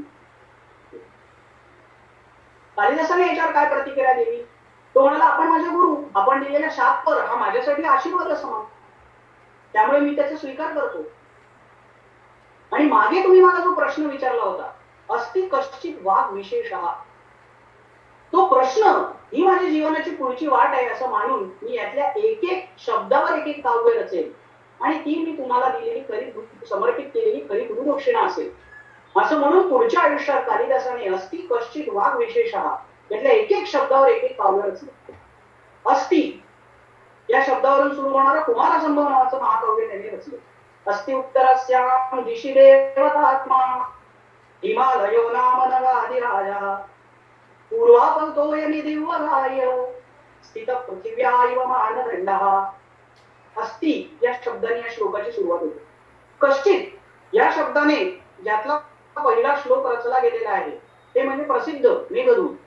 कश्चित कांता विरगुणा स्वाधिकारात प्रमत्तः शापेनास्तंगमित महिमा वर्षभूभेन भवतु यक्षश्चक्रे जनकतनया स्नान पुण्योदकेषु स्निग्धच्छाया तरुषु वसति मामगिर्याश. आणि वाघ रघुवंश नावाचं त्याचं दुसरं महाकाव्य आहे. त्याच्या सुरुवातीचा श्लोक आहे, वाघ अर्धाविव संपृक्तौ वाघ अर्थ प्रतिपत्तये जगदः पितरौ वंदे पार्वती परमेश्वर. अशी 3 काव्य, 2 महाकाव्य आणि 1 लघुकाव्य त्याने रचलं. आणि होता होता हा जो एक साधा कवी होता त्याचा महाकवी झाला. त्या महाकवीला राजसभेत स्थान मिळालं आणि तो केवळ महाकवी न राहता राजकवी झाला. असा तो महाकवी राजकवी कालिदास, अशी त्याची गोष्ट सांगितली जाते. काय अफलातून गोष्ट आहे. या गोष्टीचं एक वर्जन असं पण आहे की दुसऱ्या वेळेला जेव्हा कालिदास भेटायला गेला तेव्हा राजकन्येने त्याला प्रश्न विचारला की अस्ति कश्चित वाग विशेष, आणि तिथल्या तिथे म्हणे कालिदासाने अस्ति कश्चित आणि वाघ याच्यावरून सुरू होणारी अशी काव्य रचली आणि तिच्यासमोर सादर केली. म्हणजे असं म्हणूया की हे थोडं दाक्षिणात्य चित्रपट वर्जन झालं या गोष्टीचं. पण पुन्हा एकदा मगाच्या सारखं जर थोडस मन बाजूला ठेवलं आणि बुद्धीने विचार केला तर आपल्याला या गोष्टी कितीतरी प्रश्न पडतात की अरे, ज्याच्या काव्यामध्ये शास्त्रांचे कितीतरी संदर्भ येतात, वेदांग यांचे संदर्भ येतात, असा मनुष्य कोणीतरी लहानपणी अडाणी असेल का? उत्तम ज्ञानाची परंपरा, ज्ञानग्रहणाची परंपरा लाभलेल्या अशा कुठल्या तरी घरात त्याचा जन्म झालेला असेल. जी राजकन्या अतिशय विदुषी होती, शिकलेली होती असं मानलं जातं, ती अशी एका दृष्टीत तिला भुरळ पडेल आणि ती थेट विवाहाला तयार होईल. इतक्या झटपट अशी काव्य रचता येतील जे दाक्षिणात्य चित्रपटासारखं वर्जन सांगितलं या गोष्टीचं तुम्हाला. त्याच्यात असे कितीतरी तर्कदुष्ट प्रश्न ही कालिदासाची आख्यायिका ऐकल्यावरती आपल्याला पडतात. आणि त्यांची उत्तरं शोधायला गेलो आणि त्या या गोष्टीकडे पुन्हा एकदा बघितलं की आपल्या लक्षात येतं की असं की मागच्या 2 गोष्टींमध्ये, मागच्या 2 आख्यायिकांमध्ये जो एक समान धागा होता, तोच समान धागा या गोष्टीत सुद्धा आपल्याला दिसतो, तो म्हणजे शब्दांचा खेळ, नाही का? ही सगळी गोष्ट एका वाक्याभोवती फिरते. कुठलं ते वाक्य? तर अस्ति कश्चित वाद विशेष हे वाक्य. ते वाक्य केंद्रस्थानी आणि त्याच्या भोवती ही सगळी गोष्ट गुंतली गेलेली आहे मंडळी. तर्काच्या दृष्टीने बघितलं तर झालं असं असणार खरं तर की कालिदासाचा कोणीतरी एक चाहता असेल, त्या चाहत्याने कालिदासाच्या सगळ्या काव्यांचे पहिले श्लोक असे पाहिले असतील आणि पहिल्या श्लोकातला पहिला शब्द पाहिला असेल आणि त्याने अस्पष्टित वाद असं जोडकाम करून त्याने त्यातून एक काहीतरी सारखं वाक्य बनवलं असेल आणि त्या वाक्याचं उत्तर जणू काही म्हणून ही गोष्ट रचलेली असेल. आणि आताच्या परिभाषेत जर का बोलायचं झालं तर ह्या ज्या सगळ्या आख्यायिका आहेत, मग ती मगाची भोजराजाची असेल, त्या गोष्टीतली असेल, तरी अनेक आख्यायिका आहेत ज्या आता मी वेळ कमी असल्यामुळे सांगत नाही. या सगळ्या आख्यायिका म्हणजे मी मागे पण एका अशा प्रकारच्या कार्यक्रमात म्हटलं तसं हे रिट्वीट्स आहे. कालिदासाने जे 60 ट्वीट केले 7 काव्यांच्या रूपात, त्याच्यावर दिलेल्या तितक्याच प्रतिभाशाली अशा प्रतिक्रिया म्हणजे कालिदासाविषयीच्या असलेल्या या सगळ्या आख्यायिका आहेत त्याच्या चाहत्यांनी रचले. आणि तेही सगळे उत्तम कवी असणार आणि त्यांना असं वाटलं असणार की आपला हा जो गुरु आहे, आपण ज्याचे चाहते निश्चित भक्त आहोत, आपण त्याचे फॉलोअर आहोत, असा कालिदासाला जर का ट्रिब्यूट द्यायचा तर तो तसाच असला पाहिजे, शब्दांच्या रूपात असला पाहिजे. कारण शेवटी कवी म्हणजे काय, तर आम्हा घरी धन शब्दांची रत्ने, तेव्हा त्या शब्दांच्या रूपात ट्रिब्यूट दिला पाहिजे. आणि म्हणून अशा चमत्कृती पूर्ण शब्द रचना असलेल्या एक एक आख्यायिका निर्माण झाले आणि त्यांचं नाव कालिदासाशी जोडलं गेलं म्हणून ते रिट्वीट आहे. तसं मी म्हणतो, मला कल्पना आहे वेळ थोडासा उरलाय, पण आपण थोडी उशिरा सुरुवात केली याचा ऍडव्हान्टेज मी घेतोय आणि अजून एक 5 ते 7 मिनिटं घेणार आहे. चालेल ना? अगदी अगदी अगदी सर, अगदी सर. धन्यवाद. तर कालिदासाच्या पूर्वायुष्यातली ही एक मोठी आख्यायिका आपण ऐकली, तशी कालिदासाच्या उत्तरायुष्यातली सुद्धा एक अतिशय इंटरेस्टिंग अशी आख्यायिका आहे. ती मी पटकन इथे सांगणार आहे. आणि मग कोण होता कालिदास या प्रश्नाचं हे जे आख्यायिकांमधून सापडणारं उत्तर आहे त्याच्या शेवटाकडे आपण वळणार. असं म्हणतात की हा कालिदास जो उज्जैनीच्या विक्रमादित्य नावाच्या राजाच्या दरबारात कवी होता, तो उत्तर आयुष्यात काही तिथे थांबला नाही, तो दक्षिणेकडे गेला. का तर काही जण म्हणतात त्याच्या राजसभेत काहीतरी अपमान झाला, त्याला राजाने स्वतःची स्तुती करणार असं काहीतरी एक काव्य रचायला सांगितलं. कालिदासाने अर्थातच त्याला नकार दिला, कारण तो काही भाट नव्हता राजाच्या पदरी असलेला, राजाची स्तुती करणारा. तो एक स्वतंत्र प्रज्ञ असा कवी होता आणि त्यामुळे राजाची थेट स्तुती करणं हे काही त्याला जमणार नव्हतं. हे जे मी तुम्हाला सांगतोय ना मंडळी, याचे सगळे संदर्भ कालिदासाच्या काव्यात सुद्धा सापडतात. पण आपण आता त्याची खूप सविस्तर चर्चा करू शकत नाही, कारण आपल्याला वेळेच्या मर्यादा आहे. आजच्या आपल्या सत्राचं स्वरूप आपण फक्त आख्यायिकांचा वेध घेणे, आढावा घेणे एवढंच ठेवलंय, जसं शीर्षकात म्हटलंय तसं. तर तसं त्याला हे काही राजाची स्तुती करणारं काव्य वगैरे रचणं शक्य नव्हतं, म्हणून त्याने ते सोडली ती राजसभा आणि म्हणाला नको हे राजपद, या राजाचा राजकवी ही ओळखच आता पुसून टाकतो. पैसा प्रतिष्ठा काय मिळेल, लिहिन पुन्हा एकदा शाकुंतला सारखं एखादं नाटक तरी मिळेल प्रतिष्ठा, असं म्हणून तो ती राजसभा सोडून निघाला आणि दक्षिणेत पोहोचला. आणि पोहोचला कुठे तर थेट सिंहल द्वीपात. सिंहल द्वीप म्हणजे आजची श्रीलंका. त्या सिंहल द्वीपात त्यावेळेला कोणीतरी एक गणिका होती प्रसिद्ध, जी तिचं सौंदर्य आणि तिची कला याच्यासाठी अतिशय प्रसिद्ध होती. चहूदिशांना तिची कीर्ती होती. आणि हा कालिदास जो मुळात कवी होता, तो रसिक वृत्तीचा पण असणं साहजिक आहे, कारण तुमचं मन कवीचं असतं. म्हणजे तुम्ही स्वतः जेव्हा रसिक असता तेव्हाच तुम्ही काहीतरी चांगली रचना करू शकता, नाही का? तर तसा हा स्वतः रसिक होता आणि म्हणून त्याला ही गणिका कोण आहे, तिची कला काय आहे हे पाहण्याचा मोह झाला आणि म्हणून तो या गणिकेकडे जाऊन पोहोचला. थोडीशी विचारपूस झाल्यानंतर गणिकेने त्याचं नाव गाव फळ काय असेल ते सगळं विचारलं. कालिदास खरं तर सांगणार होता की मी कोण आहे ते, पण सांगायला सुरुवात केल्यावर तो थांबला, म्हणाला नकोच ही ओळख, तो म्हणाला मी एक कवी आहे असं समज. कुठे कुठून आलो, कुठे चाललो, कुठल्या राज्यसभेत आहे वगैरे वगैरे विचारू नकोस. तुझी कला पाहण्यासाठी म्हणून मी इथे आलोय. पण तो कवी आहे असं कळल्यावरती त्या गणिकेला एक कल्पना सुचली. झालं असं होतं की नेमकी त्याच वेळेला त्या सिंहल द्वीपाचा एक राजा होता. त्याने एक स्पर्धा जाहीर केली होती, काव्य लेखन स्पर्धा असं म्हणूया त्याला आपण. काय तर राजा एक कवितेचा चरण देणार आणि तो चरण पूर्ण करायचा.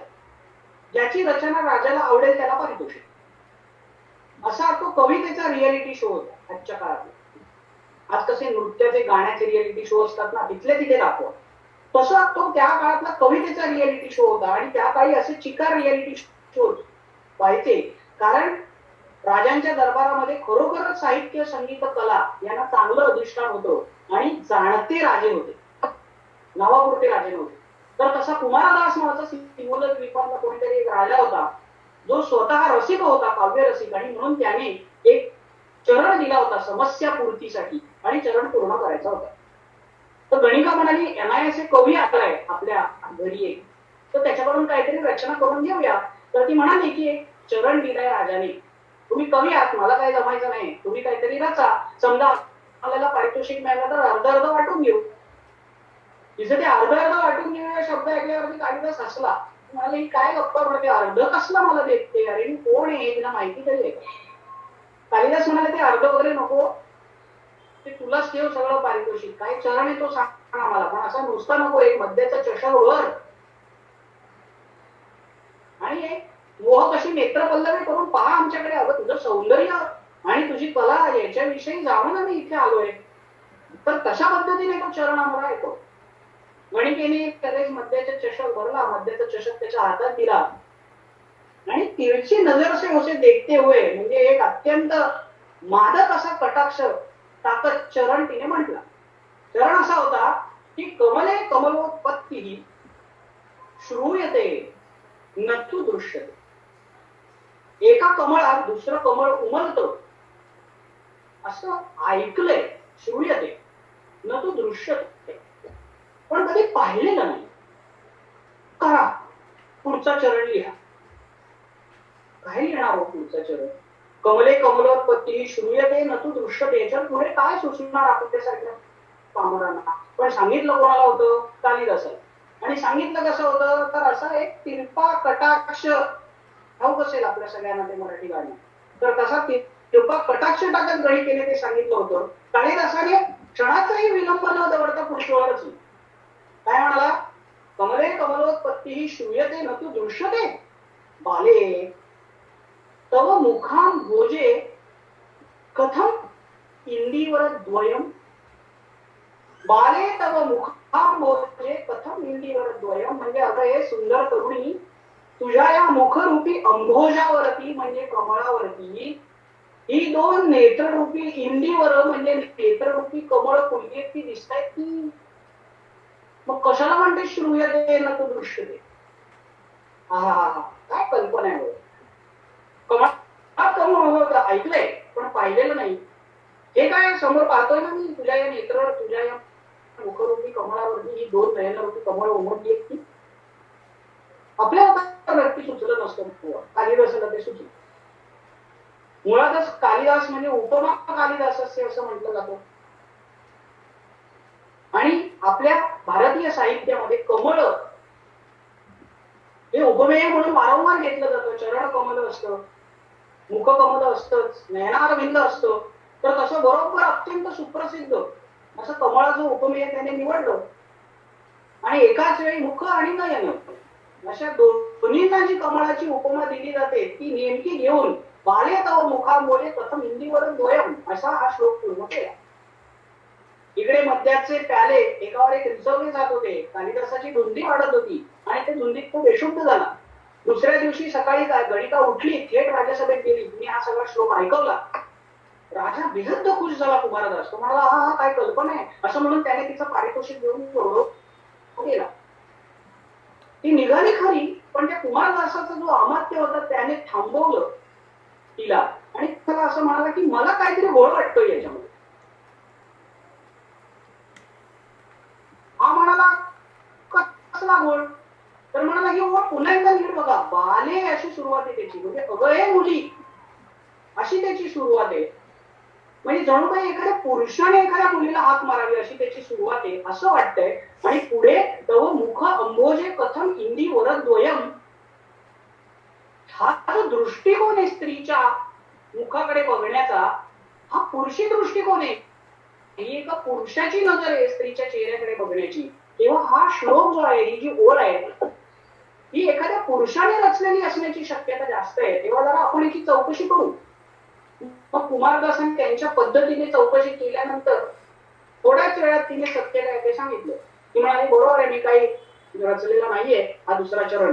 काल आमच्या राजसभेत कोणीतरी उत्तरे करून कवी आला होता, त्याने तो रचला असणार. कुमारदास म्हणाला उत्तरे करून कवी आला होता आणि इतकी अद्भुत रचना, ही रचना बहुधा कालिदासानेच केली असावी. कालिदासाशिवाय दुसरा तिसरा कोणी नाही. हा हा हा हा काय योग आहे, मला साक्षात कालिदासाला भेटायला मिळणार, जा बोलावते ना. गणिका म्हणाली नाही, मी त्यांना बोलवू शकत. कुमारदास म्हणाला का ते येणार नाहीत का? तर आम्ही स्वतः येतो इथे थेट, आम्ही तुझ्या घरी येतो थेट, चल घेऊन चला मला. तर गणिका म्हणाली तुम्ही आलात तरी त्याची आणि तुमची भेट होणं आता शक्य नाही महाराज, कारण काल रात्री मी त्याचा खून केला. काय? तुझ्या घरी कालिदास आला होता असं तू म्हणतेस आणि तू त्याचा खून केलास? इतकी सुंदर त्याने रचना केल्यानंतर अगोबाई का केलंस तू असं? कपाळावर हात मारत कुमारदासांनी विचारलं. तर गणिका म्हणाली की आमचं ठरलं होतं की अर्धा अर्धा भाग आम्ही वाटून घेऊ. त्याच्यावर तो मला असं म्हणालेलं की नाही सगळं तुलाच घे. पण मला असं वाटलं की आता या माणसावर मद्याचा अंमल आहे, उद्या सकाळी जेव्हा मद्याचा अंमल सगळा उतरेल तेव्हा हा सगळं विसरून जाईल आणि सगळा धनातला वाटा मागायला आला आणि तुमच्याकडे आला, तर म्हणून तसं होऊ नये म्हणून कालच मी त्याचा खून केला. कुमारदासाला अतिशय वाईट वाटलं. पण पुढे काय झालं हे सांगण्यापूर्वी ही जी गोष्ट आहे त्याचा आणि कालिदासाच्या साहित्यातला एक संदर्भ आहे, तो मुद्दाम मी तुम्हाला सांगतो.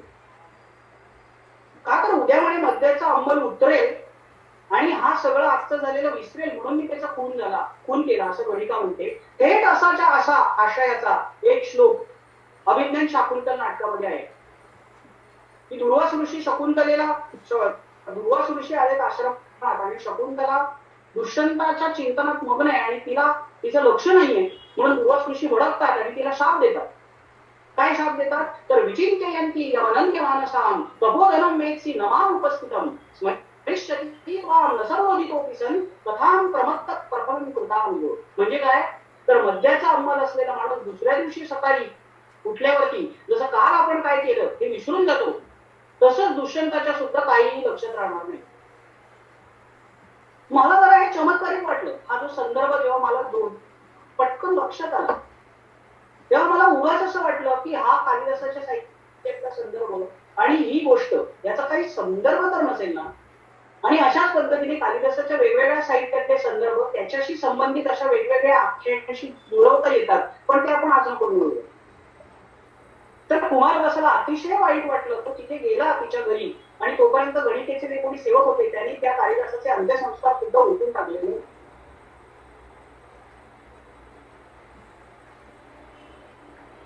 कुमारदासाला खूप दुःख झालं.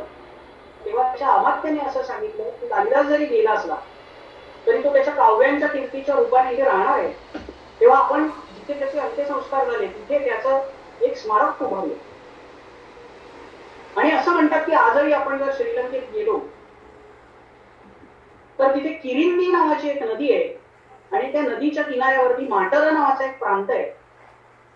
तिथे एके ठिकाण असं एक ठिकाण दाखवतात जिथे कालिदासाचे अंत्यसंस्कार झाले असे लोक सांगतात. मित्रांनी मी खरोखर श्रीलंकेला गेलो होतो काही कारणाने 2018 साली आणि मी ते ठिकाणी शोधून काढलं.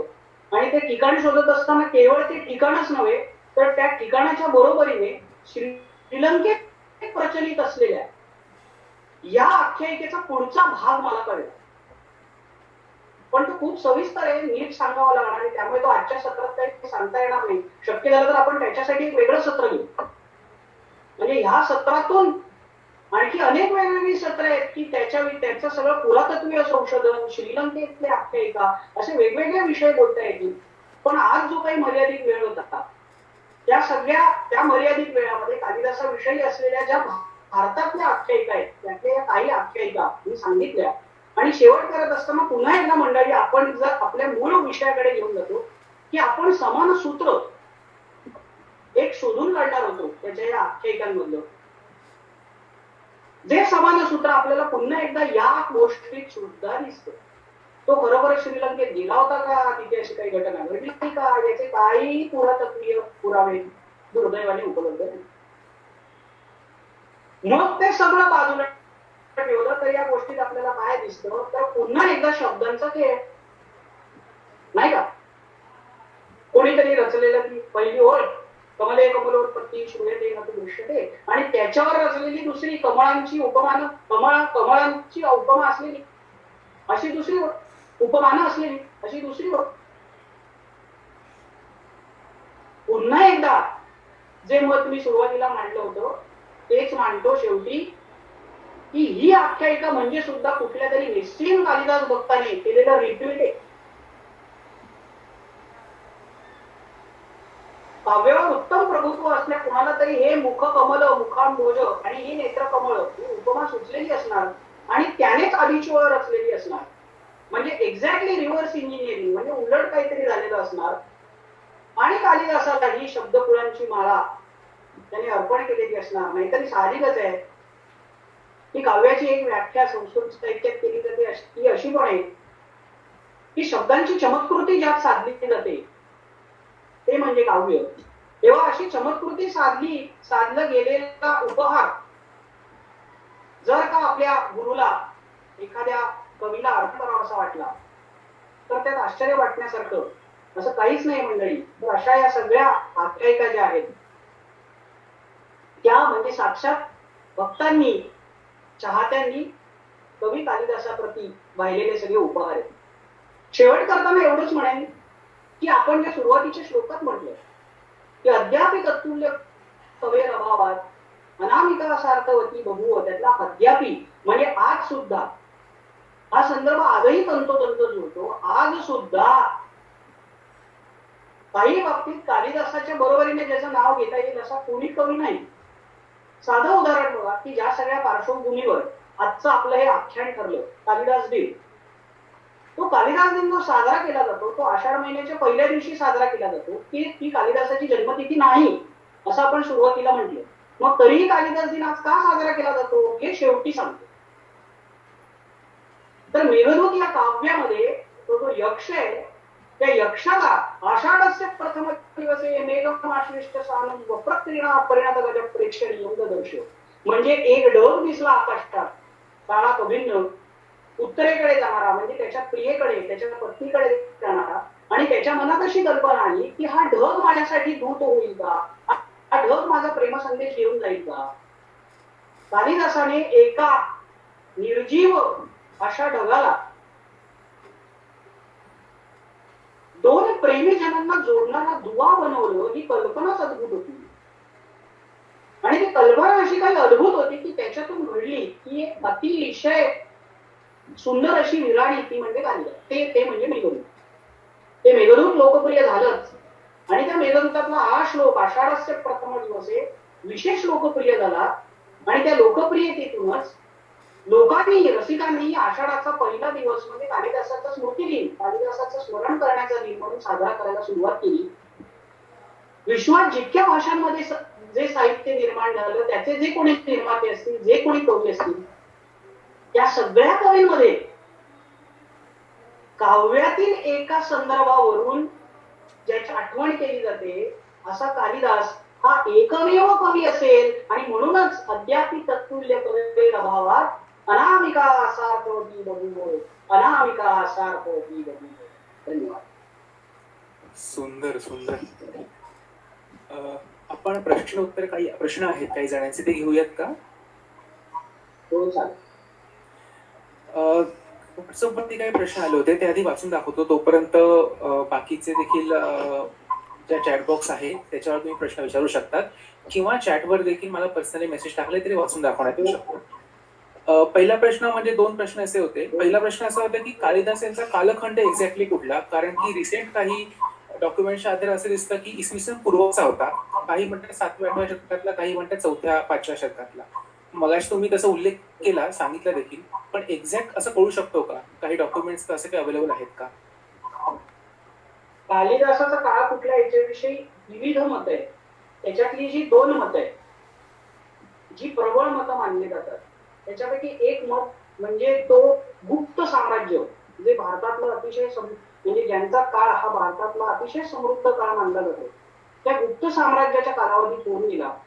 आणि त्या गुप्त साम्राज्यामध्ये पण दुसरा चंद्रगुप्त असा जो राजा होता, इसवी सनाच्या 4थ्या शतकाच्या शेवटी जो होऊन गेला, त्या राजाच्या राजसभेत कालिदास हा कवी होता, असं डॉक्टर विवा मिराशी आणि काही पाश्चात्य संशोधक यांनी कालिदासाच्या साहित्यातले जे अंतर्गत पुरावे त्याच्यावरून सिद्ध केले. पण हे जे मत आहे हे केवळ तर्काच्या आधारावर मांडलं गेलेलं मत आहे, त्याला कुठलाही पुरातत्वीय आधार नाहीये. तरीही बहुतांश विद्वानांचं तो या काळात होऊन गेला असं मत आहे, जास्तीची मेजॉरिटी आहे इथे. आणि आणखी एक दुसरं जे मत आहे, ज्याच्याविषयी काही पुरातत्वीय आधार काही संशोधकांनी सादर केले आहेत, ते मत असं की तो इसवी सन पूर्व 2ऱ्या शतकात होऊन गेला. पुष्यमित्र शुंग नावाचा एक राजा होता, ज्याने मौर्य घराण्याचा शेवटचा राजा याला राजपदावरून उलथवून लावली त्याची राजसत्ता, आणि जो राजा झाला त्या पुष्यमित्र शुंगाचा मुलगा होता राजा अग्निमित्र. इसवी सन पूर्व 149 ते इसवी सन पूर्व 141 असं साधारण त्याचा काळ मानला जातो. या कालावधीत कालिदास त्याच्या राजसभेत असणार असं मानलं जातं. आणि कालिदासाच्या साहित्यामध्ये जे काही उल्लेख येतात त्याच्यात ज्या एकमेव ऐतिहासिक व्यक्तीचा उल्लेख येतो, ही ऐतिहासिक व्यक्ती म्हणजे दुसरा तिसरा कोणी असून हा अग्निमित्र नावाचा राजा आहे. शुंग घराण्याचा किंवा वैंबिक वंशाचा असं त्याच्याविषयी म्हटलं जातं. मालविका अग्निमित्र नावाचं नाटक आहे, त्या नाटकाचा नायक हा अग्निमित्र आहे. तो खरोखरच होऊन गेला आणि त्याच्या राजसभेत कालिदास कवी असणार असं दुसरं मत मांडलं गेलंय. आणि काही नाणी सादर केली गेली आहे, त्या नाण्यांच्या आधाराने कालिदास त्या काळात होऊन गेला असेल असं मत संशोधक मानतात. हे 2 मुख्य मतप्रवाह कालिदासाच्या काळाविषयी आहेत. अदरवाईज आपल्याला काहीही मिळत नाही. कालिदासाच्या साहित्यात काही संदर्भ मिळतात की जसं मालविका अग्निमित्र नाटकात उल्लेख आहे की तो भास सौमिल्य कविपुत्र अशा 3 कवींना वंदन करतो. म्हणजे हा नक्की भास नावाच्या कवीच्या नंतर होऊन गेलेला असणार. अशी सुद्धा एक व्हॉट्सअप सोशल मीडिया मधून अनेक ज्या वेगवेगळ्या अशा वदंता पसरतात ना, त्याच्यात परवाच मी असा एक संदेश वाचला की कालिदास आद्य कवी असं म्हटलं जातं, तर तसं कोणी म्हणत नाही. खुद्द कालिदास सुद्धा भासाला वंदन करतो, म्हणजे भास नावाचा कवी त्याच्या आधी होऊन गेलेला असा एक संदर्भ आहे. किंवा अभिज्ञान शाकुंतलाच्या काही प्रतींमध्ये सुरुवातीला असं उल्लेख आहे की सूत्रधार त्याच्यात म्हणतो की आम्ही विक्रमादित्यच्या दरबारात राजसभेत आज अभिज्ञान शाकुंतल नावाचं नाटक करणार आहोत. म्हणजे तो विक्रमादित्य नावाच्या राजाच्या कुठल्या तरी राजसभेत होता. असे थोडेफार संदर्भ विस्कळीत स्वरूपात आहेत, पण अदरवाईज हा कवी स्वतःविषयी काहीही माहिती देत नाही. ते बहुधा भारतीय तत्वज्ञानाला साजेसं असावं की नाव महत्वाचं नाहीये, काम महत्वाचं आहे. आणि ते खरंच आहे की त्याने स्वतःविषयी काही माहिती दिली नाही. तरी सुद्धा आज 2500 वर्षानंतर इथे 100 आणि त्याच्यापेक्षा कितीतरी जास्त श्रोते कालिदासाविषयी ऐकण्यासाठी मिळून उपस्थित राहतात. त्यामुळे काम महत्वाचं आहे नाव. बरोबर. सर, अजून काही प्रश्न होते, त्यापैकी एक प्रश्न असा होता, रा एवढंच फक्त इनिशियल्स दिसतात. त्यांनी विचारला होता मेघदूत मध्ये उज्जैन नगरीचा एक विशेष उल्लेख येतो, तर त्यांची जन्मभूमी कुठली? आणि त्याला जोडून अजून एक व्हॉट्सअपवर प्रश्न आला होता, तो म्हणजे कालिदासाने भारत भ्रमण केलं होतं का आणि कुठे कुठे केलं होतं, आणि भारताच्या बाहेर सुद्धा, भारतवर्ष असा त्यांनी उल्लेख केला होता. मेघदूत मध्ये उज्जैनी असा जो उल्लेख येतो त्याच्यावरून तो उज्जैनीचा असावा असं एक मत मांडलं जातं. कालिदास कुठला, जन्म कुठला असा प्रश्न होता ना. तर कालिदासाचा जन्म कुठला, तो कुठे राहिला, याच्याविषयी एक जे प्रबळ मत मांडलं जातं त्याच्यानुसार तो उज्जैनीचा असावा असं मानलं जातं. पण मित्र हे केवळ एकमेव मत नाही, मतांतर आहेत याच्याविषयी सुद्धा. की काहींच्या मते तो पूर्व भारताचा रहिवासी होता, काहींच्या मते तो काश्मीरचा हिमालयीन होता. जी नांदिनी आता म्हटली ना, या सृष्टी स्रष्टो भाग्या, त्याच्यामध्ये शिवाच्या ज्या रूपाचं वर्णन केलं तसं शिवाचं जे रूप आहे ते काश्मीरी शैविझम मध्ये आपल्याला दिसतं. त्यामुळे हा त्या पंथाचा फॉलोअर असणार आणि त्यामुळे तो तिकडचा असणार असं मानलं जातं. हिमालयीन भागांची जितकी जिवंत वर्णनं, निसर्गाची जितकी जिवंत वर्णनं कालिदासाच्या साहित्यात येतात, त्याच्यावरून तो निश्चित तिथलाच रहिवासी असला पाहिजे असं म्हणून तो हिमालयातला आहे असं म्हटलं जातं. आपल्याला छान वाटेल अशी एक गोष्ट आहे, त्याच्यानुसार तो महाराष्ट्रातला आहे असं सुद्धा सांगितलं जातं. आणि महाराष्ट्रातला विदर्भातला तो आहे.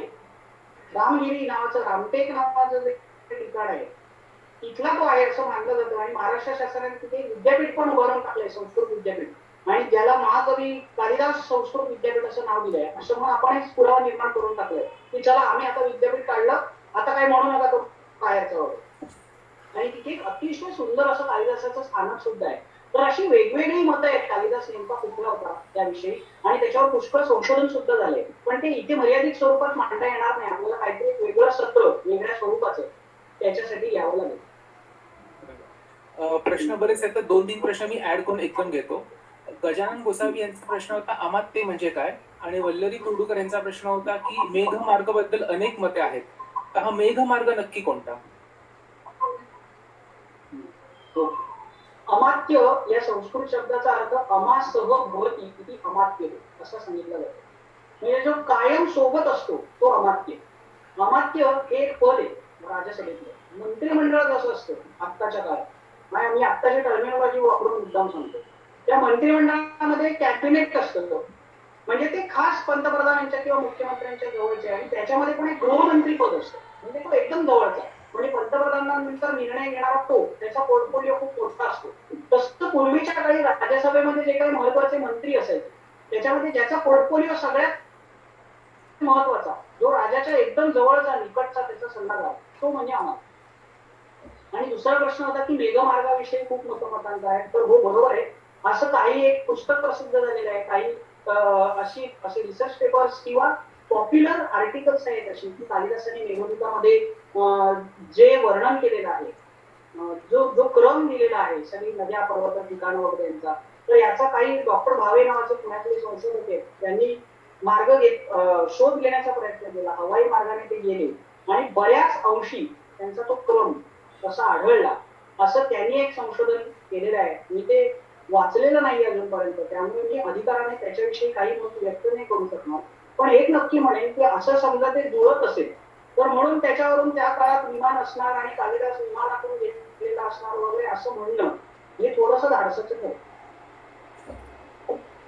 बरोबर. सर, अजून एक कॉमन प्रश्न होता जो व्हॉट्सअपवर विचारला गेलाय आणि शिरीष जोशीजींनी इथे देखील विचारलाय. शिरीष जोशीजी आणि अश्विनी पगार, अंजली पगार यांचा एक कॉमन प्रश्न आहे की शेक्सपियर आणि कालिदास ह्यांच्याकडे कसं बघता येईल. जसं विल्यम जोन्स यांनी भारताचं शेक्सपियर त्यांना म्हटलं होतं, आणि सेम प्रश्न शिरीष जोशी यांचा होता. त्यांचं टेन्युअर म्हणजे त्यांचं कालखंड साधारणपणे आणि त्यांचं वाङ्मय ह्याच्याबद्दल तुमचं मत काय, त्याच्याबद्दल काय सांगता येऊ शकतं? शेक्सपियर आणि कालिदास हे त्या त्या भाषांमधले दोन महान नाटककार होते, हे पहिलं वाक्य. दुसरं वाक्य असं की तो नाटककार त्याच्या त्याच्या ठिकाणी श्रेष्ठ होता, त्या त्या संदर्भामध्ये त्याचं श्रेष्ठत्व करत असतं. त्यांची तुलना करून त्यांच्यातला श्रेष्ठ कोण याचा शोध घेण्याचा प्रयत्न करणे हे काही रसिक उत्पत्तीचं लक्षण नाही, कारण तो त्याच्या त्याच्या ठिकाणी श्रेष्ठ असतो. विल्यम जोन्स जे म्हणाले की कालिदास हा भारताचा शेक्सपियर होता, ते असं म्हणाले याचं कारण असं की त्यांनी आधी शेक्सपियर वाचला होता आणि नंतर कालिदास वाचला होता. आणि आपलं नेहमी असंच असतं की आपल्याला ज्या ज्ञात गोष्टी असतात त्याच्यावरून आपण अज्ञात गोष्टींचा अनुमान काढत असतो. ज्ञात गोष्टींची आपण नैसर्गिकपणे तुलना करत असतो, नवीन दिलेले जे विषय असतात त्यांची. त्या अर्थाने ते असं म्हणाले की तो भारताचा शेक्सपियर होता असं. पण काळ जर आपण बघितलं तर शेक्सपियर हा कालिदासाच्या नंतर होऊन गेलाय, आत्ताची जी काही दोन मत आहेत त्याच्यानुसार. त्यामुळे तो त्याच्यानंतर होऊन गेलाय, त्यामुळे तो भारताचा शेक्सपियर होता हे तसं तार्किक दृष्ट्या जर आपण बघायला गेलो तर एवढ्या पुरतच सीमित करावं आपण की शेक्सपियर जसा पाश्चात्य रंगभूमीवरचा एक महान नाटककार होता, तसाच कालिदास हा सुद्धा भारतीय रंगभूमीवरचा एक महान नाटककार. एक मात्र सांगेन महत्वाची गोष्ट जी मुद्दाम नमूद केली पाहिजे की शेक्सपियर प्रामुख्याने कशासाठी प्रसिद्ध होता, तर त्याच्या शोकांतिकांसाठी प्रसिद्ध होता, म्हणजे ट्रॅजेडीज साठी प्रसिद्ध होता.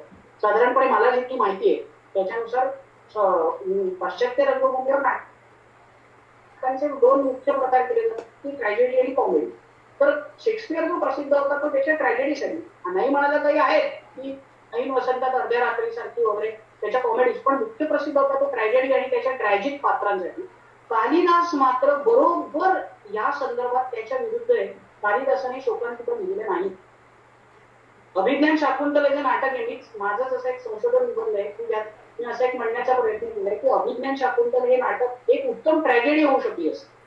सगळी ट्रॅजेडीची लक्षणं त्याच्यामध्ये आहेत जी काही व्याख्या केली होती ती, पण कालिदासाने जाणीवपूर्वक ती ट्रॅजेडी होऊ दिलेली नाहीये. त्याचा शेवट सुखांत केलेला आहे. त्याला कारण भारतीय तत्वज्ञान आहे. बुरा करतो बुरा होगा, भला करतो भला होगा, असं आपलं तत्वज्ञान आहे. आणि त्याच्यामुळे चांगलं वागणाऱ्या माणसाचा शेवट वाईट होऊ शकत नाही. या तत्वज्ञानातून कालिदासाने त्याच्या एकही नाटकाचा किंवा एकही काव्याचा शेवट वाईट केलेला नाही. मेघदूत सुद्धा ती शोकात निका आहे, म्हणजे शोक रस प्रधान आहे त्याच्यात.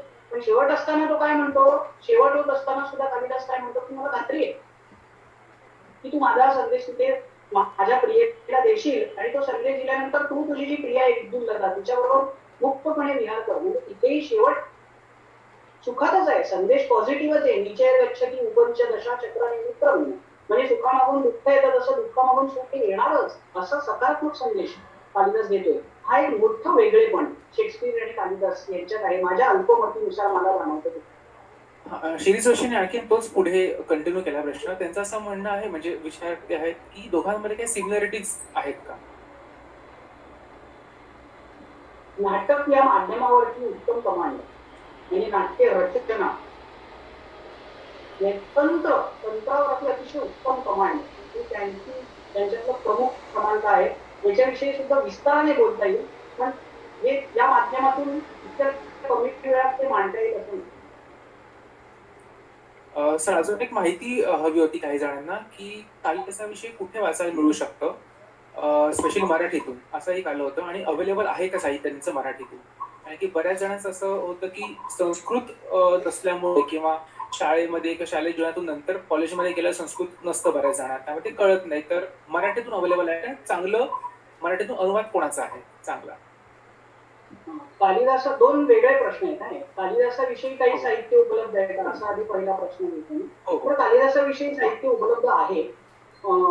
प्रसाद प्रकाशन नावाची पुण्यातली एक अतिशय अग्रगण्य अशी संस्कृत साहित्याशी संबंधित संस्था आहे. त्यांनी फार पूर्वी संस्कृत साहित्यात प्रसिद्ध सुप्रसिद्ध साहित्यांचे मराठी अनुवाद प्रसिद्ध केलेले आहेत. मला वाटतं देवभाषेचे लेणे मराठीचे देणे का वगैरे असं काहीतरी त्याचं नाव मला नेमकं आठवत नाही. तर त्याच्यामध्ये कालिदासाच्या पुष्कळशा काव्यनाटकांचे अनुवाद आहेत आणि त्याच्या सुरुवातीला उत्तम प्रस्तावना आहेत दीर्घ अशा. उदाहरणार्थ राम शेवाळकरांचं पुस्तक आहे शाकुंतलावरती आधारित. तर त्याच्या सुरुवातीला कालिदासाविषयीच्या या सगळ्या वेगवेगळ्या ज्या आख्यायिका आहेत त्या सगळ्या आख्यायिका आपल्याला वाचता येऊ शकतात. तर ही निश्चित पुस्तकं आहेत. दुसरा प्रश्न होता की कालिदासाच्या साहित्याचे चांगले अनुवाद आहेत का? तर मेघदूताचे अतिशय उत्तम अनुवाद आहेत. मेघदूताचे मराठीतल्या कुसुम अग्रवाल, मंगेश पाडगावकर, शांता शेळके यांच्यासारखे जवळपास प्रत्येक कवीने मेघदूताला स्पर्श करण्याचा प्रयत्न केलेला आहे. त्याचे समश्लोकी अनुवाद आहेत, गद्य अनुवाद आहेत, असं मेघदूताचे पुष्कळ अनुवाद आहेत. पण बाकीच्या साहित्याचे तेवढे अनुवाद नाहीये. अभिज्ञान शाकुंतलाचे जे अनुवाद आहेत त्यातलं एक म्हणजे खुद्द किर्लोस्करांनी केलेलं ते रूपांतरण आहे. पण ते आधारासाठी म्हणून असं शाकुंतल आणि अशा पद्धतीचं आहे. बाकी जे आहेत ते खूप अकादमिक स्वरूपाचे आहेत. माझं असं प्रामाणिक मत आहे की कालिदासाची जी नाटकं आहेत त्याच्यातलं किमान अभिज्ञान शाकुंतल हे जे नाटक आहे त्याची रंगावृत्ती होण्याची आज नितांत आवश्यकता आहे. म्हणजे केवळ अनुवाद नव्हे तर ज्याचं मंचन करणं शक्य होईल अशा पद्धतीची त्याची एक कन्साईज नेमकी 2 अंकी रंगावृत्ती आज येण्याची आवश्यकता आहे.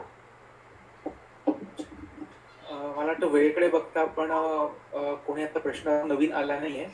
तर सर तुमची परमिशन असेल यस्य षष्ठी चतुर्थी वीरस्य विहाय च अहं कथं द्वितीया स्यात् अहं कथं, हा प्रश्न राजकन्याने कालिदासाला विचारला. अशी पण आख्यायिका आहे. तर होय, अशा पुष्कळ आख्यायिका आहेत. मी या 50-55 मिनिटांमध्ये फक्त 2-3च सांगू शकलो. पण लक्षात आपण पुन्हा एकदा असं घेऊया, या सगळ्या याचा टेक होम मेसेज काय आजच्या सत्राचा सार काय आहे?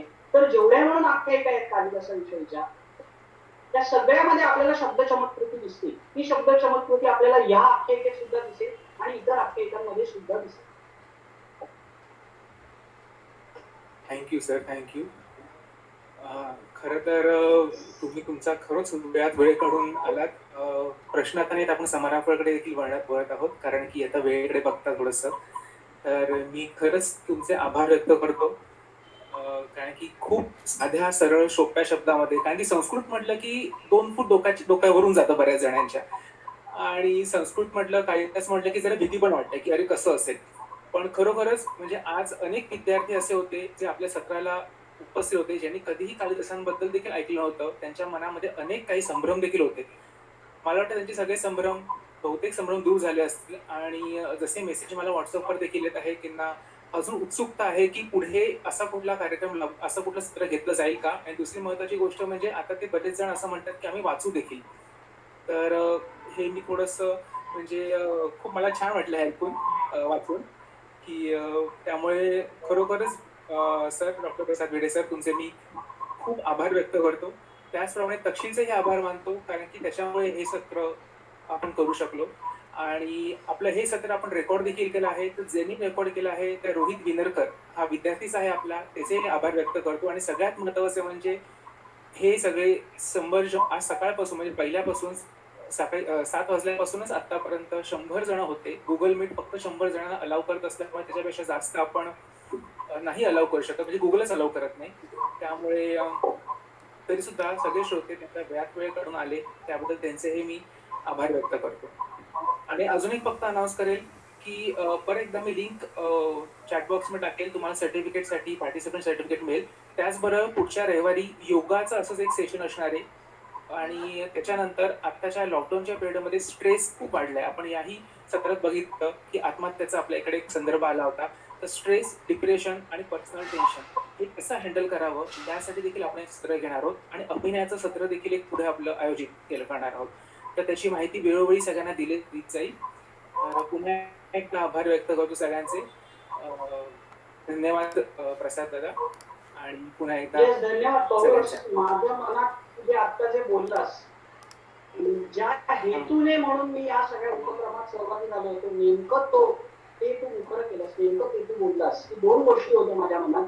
एक म्हणजे असं की संस्कृत म्हटल्यावरती लोक 2 पावलं मागे जातात आणि म्हणतात अरे बापरे, हे आम्हाला कसं कळणार. तर तसं होऊ नये. संस्कृत सुद्धा सोपं आहे, इंटरेस्टिंग आहे, हे असं लोकांना वाटावं. आणि दुसरा भाग असा की या सत्राच्या निमित्ताने पुढे या विषयात काहीतरी अजून आपण वाचावं, पुढे या विषयात आणखी काहीतरी करावं, एवढा इंटरेस्ट जरी मनात निर्माण झाला आपल्या, तरी सुद्धा आजचं सत्र यशस्वी झालं असं म्हणायला आपल्याला हरकत नाही. कारण नेमकं तेच तू म्हणालास, त्यात आपल्या दोघांच्या ताका जोडल्या होत्या आणि त्याच्यामुळे हे सत्र छान झालं, ते आपण म्हणूया. आणि तशाच सगळ्या रसिकांच्या मनाशी सुद्धा तारा जुळल्या होत्या, असे आपण सगळे बरोबर. समोर आलो असं म्हणूया आपण. धन्यवाद. थँक्यू. मी हे सत्र संपलं असं घोषित करतो.